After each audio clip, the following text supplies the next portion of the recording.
Welcome to another episode of the Hallelujah Acres Gardening Guide. I'm Willie Murray, and you've caught me here today in my outdoor office. And I'm sitting here looking at some seed catalogs and trying to make some plans for what I'm going to do next year. And as we're approaching the end of 2011, it's a good time to start thinking about what you want to grow in your garden in 2012. And you might need to be buying some seeds or ordering potato sets or onions or something like that. So that's what we're here to talk about today.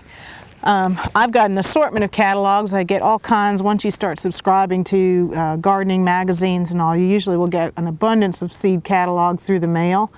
And a lot of them have some different varieties that you won't find in other catalogs that are regional. And this assortment of catalogs I have here come from the Northeast, they come from the Northwest, they come from the central United States, and there's even catalogs specific here to the Southeast where we are at Hallelujah Acres. So by looking through these different catalogs and reading through the descriptions of the plants that are available, the seeds that I can buy, I can find heirlooms, I can find organic seeds, I can find hybrids that are disease resistant. Whatever issues I need to address, I can look for by reading through these catalogs and doing a little bit of research. I can pick the ones that are the best for my needs. Another thing you want to consider while you're planning for next year is what kind of space you have in your garden. If you have a really small garden, you probably don't want to focus on planting things like corn that take up a great deal of space and really don't produce a lot of food value over the course of the season because it takes so long for the plants to mature. But I might want to grow things like lettuce or spinach. I might want to grow collards and kale. I could grow onions. Things that I like to eat, things that I know that I will eat and use on a regular basis.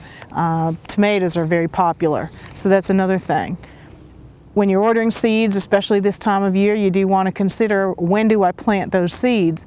And if you're growing tomatoes and peppers and eggplants, for example, from seed, it can take 8 to 10 weeks for those plants to be large enough to set out into your garden. And so you're going to determine the planting date based on your last frost in the spring.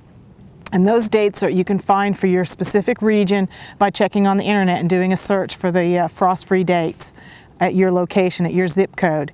And once you know that, you can determine when you have to have your seeds ready to go. You can start planting them and you're prepared. So you definitely want to do a little bit of advanced preparation to determine what you're going to grow, what seeds you need to order, and get those in so you're ready to go in the spring.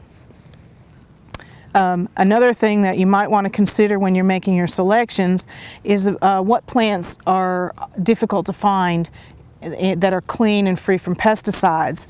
And there's an organization called the Environmental Working Group, and they check with all the records each year and update a list that they have of the 12 most heavily pesticide and chemical treated crops that are available or in the regular retail markets. And those are plants that on the Hallelujah diet you want to try to get, especially in organic form, because they are more likely to be covered with pesticides that are harder for you to remove, either because they're internalized by the plant or they may be coatings on the outside that wouldn't really need to be washed thoroughly to remove.